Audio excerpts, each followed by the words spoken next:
Tā kā reiki enerģija ir augstas vibrācijas enerģija, rezultātā, kad cilvēks iziet iniciāciju, viņam mainās, tad mainās gan viņa fiziskais stāvoklis, gan arī sanāk viņa šī enerģētiskais lauks līdzvērtīgi arī mainās.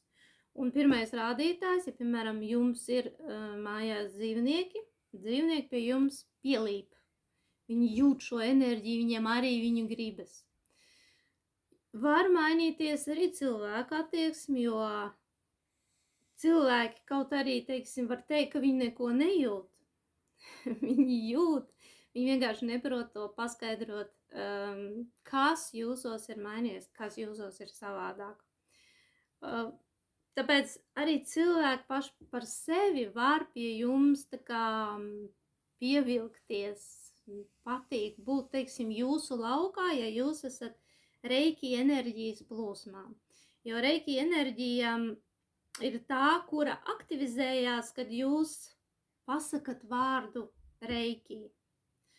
Un vairākas reizes, un tad viņi caur jums vienkārši sāk plūst šī enerģija. Reiki enerģija ir arī, par cik tā ir augsts frekvences enerģija, mēs varam palīdzēt aizgājušajiem, tikko kā mirušiem cilvēkiem, tad 40 dienu garumā katru dienu taisīt viņiem seansu, jo tas tā, kā lai pasaka, kad cilvēks nomirst, viņa dvēsele,